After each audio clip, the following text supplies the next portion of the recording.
Assalamualaikum warahmatullahi wabarakatuh. Selamat pagi, salam sejahtera untuk kita semua. Alhamdulillah, puji syukur kita panjatkan atas kehadirat Allah Subhanahu wa taala karena kita masih diberi kesempatan untuk mengikuti perkuliahan pada hari ini. Selanjutnya, saya mengucapkan terima kasih kepada Bapak dosen pengampu mata kuliah pengembangan kurikulum, dalam hal ini Bapak Dr. Muhammad Rais MP, MT, yang sudah memberikan kesempatan kepada kelompok kami untuk mempresentasikan materi kami. Kemudian, saya juga mengucapkan banyak terima kasih kepada teman-teman sekalian karena sudah meluangkan waktunya untuk menonton video presentasi kami. Baik, perkenalkan, saya Sri Musisa sebagai moderator dan teman-teman saya yang lain Ainul Fitri, Surmaria Aryani, Saharia, Chandra Maraya, dan Charles R. Todinglabi sebagai pemateri. Adapun judul presentasi kami pada kesempatan kali ini yaitu Wilayah Kerja Pengembangan Kurikulum. Ada 4 pokok pembahasan yang akan kami paparkan pada kesempatan kali ini.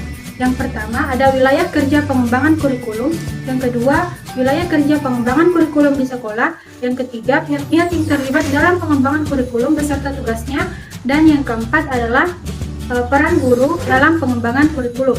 Baik, langsung saja saya persilahkan kepada Surmaria Aryani untuk memaparkan materi yang pertama. Wilayah kerja apa saja yang mencakup pengembangan kurikulum? Wilayah kerja pengembangan kurikulum dapat mencakup beberapa tingkatan, yaitu yang pertama nasional. Pengembangan kurikulum secara nasional dilakukan oleh Kementerian Pendidikan dan Kebudayaan atau instansi terkait di negara yang bersangkutan.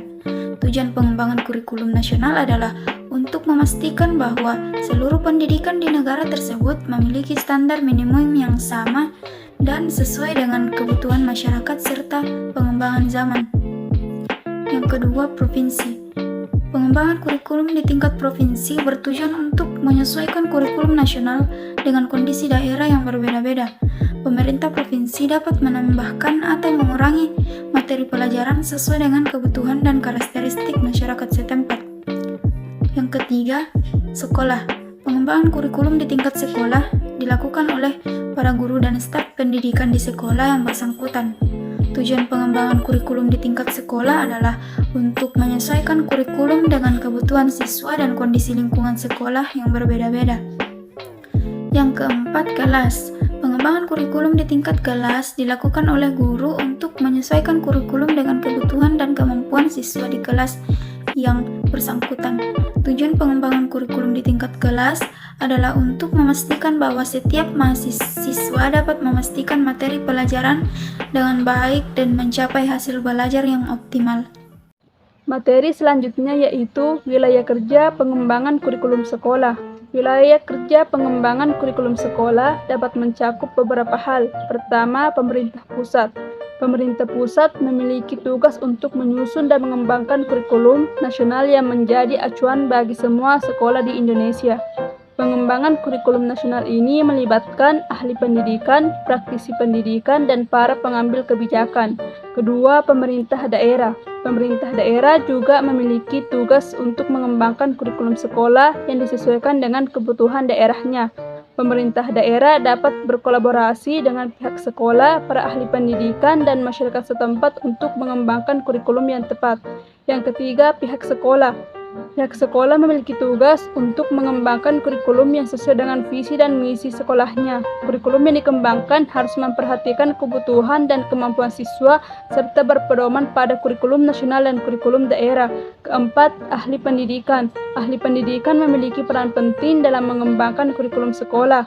Mereka dapat memberikan masukan dan saran kepada pemerintah, pihak sekolah, dan masyarakat dalam menyusun kurikulum yang tepat dan relevan dengan perkembangan zaman. Dan yang terakhir yaitu masyarakat. Masyarakat juga dapat berperan dalam pengembangan kurikulum sekolah, terutama dalam memberikan masukan dan saran kepada pihak sekolah dan pemerintah daerah tentang kebutuhan dan harapan mereka terhadap kurikulum sekolah. Materi selanjutnya yaitu pihak-pihak yang terlibat dalam pengembangan kurikulum beserta tugasnya. Berikut ini adalah pihak-pihak yang terkait dalam pengembangan kurikulum. 1. Yaitu pakar-pakar ilmu pendidikan. Spesialis para pengembang kurikulum ini bertugas untuk duduk sebagai anggota panitia atau sponsor, mengajukan gagasan dan berbagai masukan yang diperlukan oleh panitia pengembangan kurikulum, melakukan penelitian dalam bidang pengembangan kurikulum, menyusun buku sumber yang dibutuhkan sesuai dengan kurikulum yang sedang dikembangkan, memberikan latihan dan penataran bagi para pengembang kurikulum. Yang kedua yaitu administrator pendidikan. Administrator pendidikan merupakan sumber daya manusia yang berada pada tingkat pusat, provinsi, kota mati atau kabupaten, dan juga kepala sekolah. Administrator tingkat pusat atau direktur kepala pusat mempunyai wewenang dan kepemimpinan untuk mengarahkan orang serta bertanggung jawab atas pekerjaan orang tersebut dalam mencapai tujuan, yaitu dalam penyusunan kerangka kurikulum, dasar hukum, dan program inti kurikulum. Administrator tingkat daerah atau dinas pendidikan tingkat kota mati atau kabupaten bertugas berdasarkan kerangka dasar dan program inti dari tingkat pusat dan melakukan pengembangan sesuai dengan kebutuhannya. Kepala sekolah yang mempunyai tugas yang lebih berkenan dengan implementasi kurikulum di sekolah. Peran kepala sekolah dan guru sangat besar dan merupakan kunci keberhasilan pengembangan kurikulum. Yang ketiga yaitu guru. Guru merupakan titik sentral, yaitu sebagai ujung tombak di lapangan dalam pengembangan kurikulum. Keberhasilan belajar antara lain ditentukan oleh kemampuan profesional dari pribadi guru. Dikarenakan pengembangan kurikulum berdiri tolak dari dalam kelas, dan seorang guru hendaknya mengusahakan gagasan kreatif dan melakukan uji coba kurikulum di kelasnya. Yang keempat yaitu orang tua sebagai stakeholder dalam penyusunan kurikulum. Hanya sebagian orang tua siswa saja yang dilibatkan, yaitu mereka yang mempunyai latar belakang memadai. Dan yang kelima yaitu siswa. Dalam meningkatkan kualitas siswa, para pembina kurikulum atau guru hendaknya tidak melepaskan diri dari tanggung jawabnya sebagai pendidik dan pembimbing, sehingga partisipasi siswa tersebut tidak lepas dari bimbingan guru, seperti pemberian motivasi belajar, dorongan untuk berpendapat, dan berpartisipasi dalam kegiatan-kegiatan yang bermanfaat. Peran guru dalam pengembangan kurikulum. Sebagai kunci utama keberhasilan pengembangan kurikulum, guru memegang banyak peranan yang penting, diantaranya yang pertama yaitu pengelolaan administratif.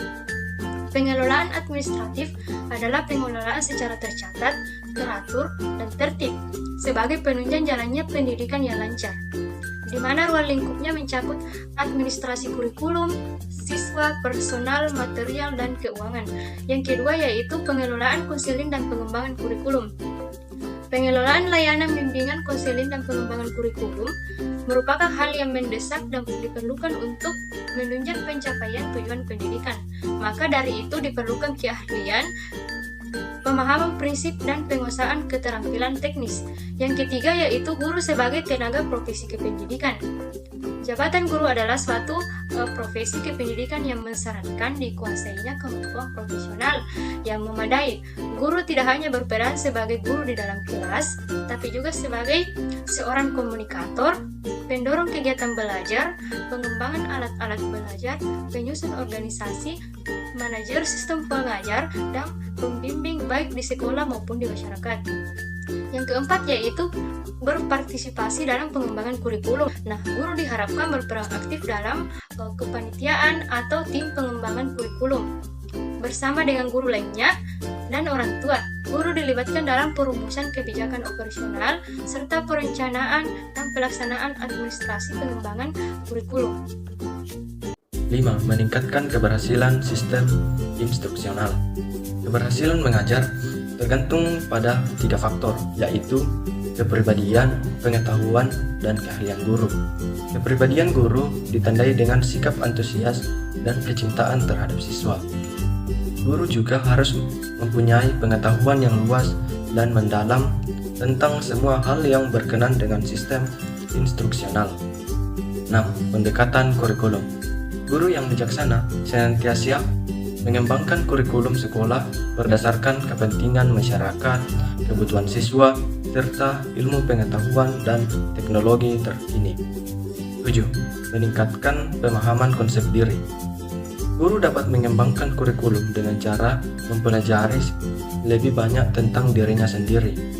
Keberhasilan guru terletak pada pengetahuan tentang diri atau self-knowledge dan pengenalan terhadap kekuatan dan kelemahan pribadi, serta bagaimana mengatasi kelemahan-kelemahan tersebut.